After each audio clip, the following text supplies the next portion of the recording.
ആ അമ്മ പറയും എന്താ? എടാ ജിബു, നീ അത്യാവശ്യമായിട്ട് ഹോസ്പിറ്റലിലേക്ക് പോകണം. അമ്മയമ്മ ബാത്റൂമിൽ വീണു. അതിന് ഞാൻ എന്തിനാ പറയുന്നത്? അമ്മാവന് പോയിക്കൂടെ? എടാ ജിബു, നീ അമ്മയമ്മയുടെ ചെറുപോയനല്ലേ. നിനക്കാണെങ്കിൽ പ്രത്യേകിച്ച് ജോലിയും കൂലിയും ഒന്നും ഇല്ലല്ലോ. ഞങ്ങൾക്കാണെങ്കിൽ പിടിപ്പത് പണിയുണ്ടതാനും. എടാ അവിടെ ചെന്ന് ഒന്നും ചെയ്യാനില്ല. നീ ചുമ്മാ ബൈസ്റ്റാൻഡറായിട്ട് നിന്ന് കൊടുത്താൽ മാത്രം മതി. എടാ വെല്ലുമിച്ചിക്ക് ഏറ്റവും ഇഷ്ടമുള്ള ആള് നീയല്ലേ. ബിജുക്കുട്ടൻ എന്നല്ലേ നിന്നെ വിളിക്കാറുള്ളൂ. ജിബു. ആ ജിബു എങ്കിൽ ജിബു, നീ ഒന്നും പോ.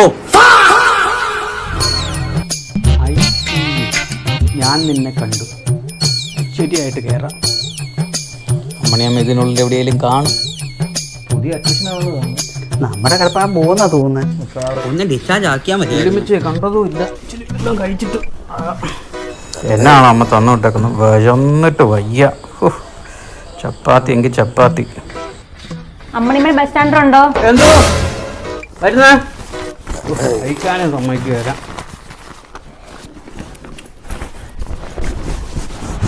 അന്നങ്ങ് ഇരുന്നതേ ഉള്ളു തുടങ്ങി വിളി. പേഷ്യന്റ് ഡയപ്പർ വേണം, പെട്ടെന്ന് വാങ്ങിച്ചോണ്ട് പോവാ. ഡയപ്പറോ? അതെ ഡയപ്പർ. ചുമ്മാ ബൈസ്റ്റാൻഡായിട്ട് ഇരുന്നാൽ മതി എന്ന് പറഞ്ഞു ഓടടാ ഓട്ടം തന്നെ. ചേട്ടാ ഇവിടെ ഡയപ്പർ എവിടെ മേടിക്കാൻ കിട്ടും? ഡയപ്പർ ആൾക്ക് എത്ര വയസ്സുണ്ട്? ആൾക്കൊരു 80-85 വയസ്സ് കാണും. 80-85 വയസ്സുണ്ടെങ്കിൽ ഒരു മീഡിയം സൈസ് മേടിച്ചു. ഇവിടെ മണ്ടത്തരം പറയാറോ. ആൾ എത്ര കിലോ ഉണ്ട്? ആളൊരു 50. അതുപോലും അറിയത്തില്ല. എന്നാ മീഡിയം മേടിച്ചോ. മീഡിയം അല്ലേ? അത് തന്നെയല്ല തേങ്ങ ഞാൻ പറഞ്ഞത്. അതിന് ചേട്ടൻ എന്നെ എന്തിനാ കോക്കറി കാണിക്കുന്നത്? സത്യം ഇത് കോക്കറി കാണിച്ചതല്ലോടോ. എന്റെ എക്സ്പ്രഷൻ അങ്ങനെയാ. നല്ല എപ്രഷൻ. ചെന്നിട്ട് വയ്യ, എന്തെങ്കിലും കഴിച്ചിട്ടോ ബാക്കി കാര്യമുള്ളൂ. തുറക്കും സിസ്റ്റർ വിളിക്കും. അമ്മണിമേ ബസ് സ്റ്റാൻഡർ ഉണ്ടോ? വീണ്ടും എന്തോ വരുന്നേ? കഴിക്കാനും സമ്മതിക്ക് വരാം. ഒരു ചായ പോലും കുടിച്ചിട്ടില്ല എൻ്റെ അമ്മോ. ആരാ കിടക്കുന്നത് ഇവിടെ? എന്റെ മൂത്ത ചേട്ടനാ. ഓ എന്നാ പറ്റി? ചേട്ടന്റെ മോന്റെ കല്യാണം റെഡിയാക്കി വെച്ചിരിക്കുകയായിരുന്നു. പന്തൽ വരെ ഇട്ടു. പെട്ടെന്ന് ഒരു അറ്റാക്ക്. ആര്? പെണ്ണിന്റെ വീട്ടുകാരോ? എടാ നെഞ്ചിലൊരു അറ്റാക്ക് ഒന്ന്. ഓ അങ്ങനെ ഇവിടെ കൊണ്ടുവന്നാ 3-4 ദിവസം ആയതേ. അപ്പൊ കല്യാണം നടന്നില്ല അല്ലേ? ഓ അതൊന്നും നടന്നില്ലെന്നേ. ഇത് അറിഞ്ഞിട്ട് വേണം പന്തല് പൊളിക്കണ വേണ്ടതെന്ന് അറിയാന്. കൃഷ്ണൻ 65 ബസ് സ്റ്റാൻഡർ ഉണ്ടേ. ചെല്ല്, ഇപ്പൊ അറിയാം പന്തല് പൊളിക്കണോ വേണ്ടെന്ന്. പൊളിച്ചാ മതിയായിരുന്നു. എന്നാ സിസ്റ്റർ? കൃഷ്ണന്റെ വയറ്റിന് സ്റ്റൂൾ വരുന്നുണ്ട്, ഒന്ന് എടുത്ത് മാറ്റണം. ട്യൂളോ? സുരാജിനെ ഒന്ന് വിളിക്കാം. Hello hello. ആ എടാ സുരാജല്ലേ? എടാ പന്തലിലേക്ക് ഒരു 25 കസേര എടുത്താൽ മതി കേട്ടോ. അതിന് 50 എണ്ണം വേണമെന്ന് പറഞ്ഞിട്ടോ. സിസ്റ്റർ എന്നെ വിളിച്ചായിരുന്നു. ചേട്ടന്റെ വയറ്റിൽ നിന്ന് സ്റ്റൂള് വരുന്നുണ്ടെന്ന്. സ്റ്റൂളോ? അതേടാ സ്റ്റൂള്. എത്രണ്ണം വരുമെന്നും അറിയത്തില്ല, അതിന്റെ കളറോ എനിക്കറിയത്തില്ല. ആദ്യം കുറച്ചുള്ള കസേര നീ എടുത്താൽ മതി. ആ ശരി. ഒന്നെങ്കിൽ വന്നേ.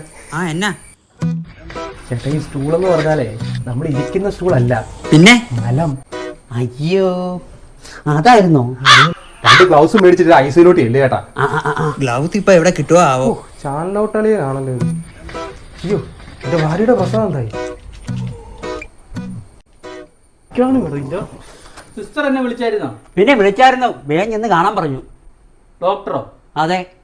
ഡോക്ടർ വന്നല്ലേ? ആ വന്ന് ചെല്ല്. അയ്യോ എനിക്ക് ഗ്ലൗസ് മേടിക്കാനുണ്ട്. ഞാൻ വേഗം ചെല്ലട്ടെ. സിസ്റ്റർ ആണെങ്കിൽ ഇവിടുന്ന് തരത്തുമില്ല. ഓടി ഓടി മടുത്ത്. ആരാ കിടക്കുന്നേ? ഓ വൈഫ് പിങ്കി. എന്നാ പറ്റി? പനിയോ? ഓ പനിയല്ലടോ, ഞാൻ ആറ്റു നോറ്റു ശൂലവും കുത്തി ശൈനപ്രദൂഷണവും ചെയ്ത് ഇതിന് കുത്താൻ ഇടയില്ല. അവളെ പ്രസവിക്കാൻ വേണ്ടി അകത്ത് കിടക്കുക. ലേബർ റൂമിലോ? ആ ലേബർ റൂമിലല്ല, പിന്നെ പ്രസവിക്കാൻ പിന്നെ വേറെ എവിടെയെങ്കിലും. ആണാണോ പെണ്ണാണോ? പ്രസവിച്ചില്ല, 2 ദിവസം കഴിയണ്ടാന്ന്. പ്രസവിച്ചില്ല, അപ്പൊ ചെലവുണ്ട്. ഭയങ്കര ചെലവ്. പോക്കറ്റ് കീറി 2 പോക്കറ്റൊക്കെ അല്ലേ? അല്ല അതിപ്പോ ഇവിടെ ആയതുകൊണ്ട് 2 പോക്കറ്റ് ആക്കിയതാ. മറ്റേ ചേട്ടൻ ഏതായിരുന്നു? ഓ അതിന്റെ കാര്യമൊന്നും പറയണ്ട, അത് 2.5 സെന്റ് പോയ ചേട്ടനാന്ന് തോന്നുന്നു. 2.5 സെന്റോ? ആ പുള്ളിയുടെ ആരങ്ങാണ്ട് വിളിച്ചു സ്റ്റൂൾ അങ്ങാണ്ട് എടുക്കാൻ പറഞ്ഞു. സോറി, നമ്മുടെ നേഴ്സ് വിളിച്ചു സ്റ്റൂൾ എടുക്കാൻ പറഞ്ഞു. പുള്ളി ഏതൊരു 12 വിളിച്ച് അയാളോട് പറയും 24 സ്റ്റൂൾ ഇറക്കിക്കോ, അളിയൻ്റെ ഉണ്ടെന്ന്. കിളി പോയ ഐറ്റം തന്നെ. ഇവിടെ എല്ലാം അങ്ങനെയാന്ന് തോന്നുന്നു. ഇവിടെ മൊത്തത്തിൽ അങ്ങനെയാ. എന്നെ സിസ്റ്റർ വിളിച്ചോ? ആ നേരത്തെ വിളിച്ചായിരുന്നു. ആ പോയിട്ട് വരാം.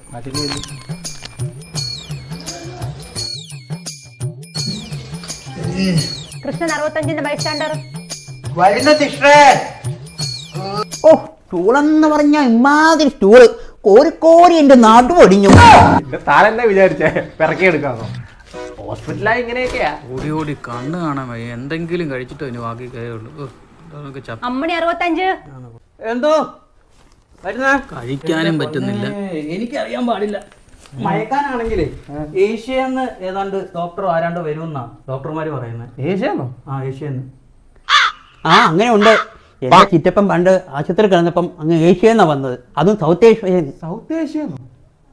അനസ്തേഷ്യൊന്നും വല്ല ആയിരിക്കും. ആ അനസ്തേഷ്യ. കൃഷ്ണന്റെ ബൈസ്റ്റാൻഡർ ഉണ്ടോ? കെ കൃഷ്ണന്റെ ബൈസ്റ്റാൻഡർ ഉണ്ടോ? ഉണ്ടേ. ഉണ്ടെങ്കിൽ ഒന്ന് പെട്ടെന്ന് വായോ. ഗ്ലൗസ് ഇട്ടോണ്ട് വീണ്ടും സ്റ്റൂൾ വന്നു. പന്തൊരു വേഗം ഒന്ന് അഴിക്കാനുള്ള ഇത് ഉണ്ടാക്കി തന്നാ മതിയായിരുന്നു. മാർഗിയ ഇതൊക്കെ സാധനങ്ങൾ മുകളിൽ കയറ്റി വെച്ച് സാധനങ്ങളൊക്കെ മുകളിൽ കയറ്റി വെച്ച് എണീറ്റു ഇവിടെ സാധനങ്ങളൊക്കെ എടുത്ത് മുകളിൽ കയറ്റി. ഒട്ടും സമയമില്ല. എല്ലാവരും എല്ലാവരും പോ സാധനങ്ങളൊക്കെ പെറുകൊണ്ട് പോ. ചോറും തിന്നാൻ സമ്മതിക്കുക. ഇവിടെ എപ്പോഴും തൂത്തോണ്ടിരിക്കുന്ന സമയമൊന്നുമില്ല. ചെമ്പരത്തിപ്പൂ ഒന്നും കാണുന്നില്ലല്ലോ. കുഴപ്പമില്ലായിരിക്കും. ഈ ബക്കറ്റിൽ നിന്നൊക്കെ എടുത്ത് പോകാൻ മേലെ അതൊക്കെ ഇവിടെ വെച്ചിരിക്കുക. സാധനമൊക്കെ പെറുകൊണ്ട് പോ. ഡോക്ടർമാരെക്കാളും വലിയ പവർ അവിടെ തൂക്കാൻ വരുന്നവർക്ക്. ഡോക്ടർമാരും നേഴ്സുമാരും പാവാന്നേ. ഓ ഇവിടുത്തെ നേഴ്സുമാരും കണക്കാന്നേ. ഞാനൊരു ഗ്ലൗ ചോദിച്ചിട്ട് തന്നില്ല ഇവര്. പിന്നെ അതിന് ഏത് വിളിക്കാൻ പറ്റുമോ? കസ്തൂരി മണക്കുന്നല്ലോ കയ്യിൽ കാറ്റേ കസ്തൂരി മണക്കുന്നല്ലോ. മാറിക്കേ ഒന്ന് ചാർജ് ചെയ്യട്ടെ. ഒന്ന് മാറിക്കേട്ടാ. വിളിക്കാൻ വേണ്ടിയില്ലല്ലോ. അത്യാവശ്യമായിട്ടുണ്ടോ? ഒന്ന് തന്നേ. ഇവിടെ ഒരു ബഹളം. സ്ത്രീകളോടാണോ പരാക്രമം? എന്താ അമ്മ എന്താ സ്ത്രീകളോടാണ് ഇങ്ങനെ? പിന്നെ ഫോൺ സ്വിച്ച് ഓഫ് ആകാറായി. അപ്പളാ കുട്ടിയുടെ പേരെന്താ? എന്റെ പേര് അമ്പാടി. ഈ കുട്ടിയുടെ അല്ല, ഈ കുട്ടിയുടെ മഹിമ നമ്പ്യാർ. ഈ മല്ലന്മാരോടൊന്നും ഗുസ്തി പിടിക്കാൻ നിൽക്കേണ്ട കുട്ടി. എന്റെ ഈ പവർ ബാങ്ക് ഉണ്ട്. വരൂ ഞാൻ തരാം. അടാ ഞാൻ എന്നോട് പവർ ബാങ്ക് തന്നെയാണ് ചോദിച്ചത്. നീ എനിക്ക് തന്നില്ലല്ലോ അത്. നിനക്ക് എന്തിനാണ് പവർ ബാങ്ക്? നിനക്ക് ഞാൻ ഇൻവേർട്ടർ വാങ്ങിച്ചു തരും. അമ്മയുടെ ബൈസ്റ്റാൻഡർ എമർജൻസി ആയിട്ട് ഐസിയിലേക്ക് വരണേ. എന്തോ പ്രശ്നമുണ്ട്.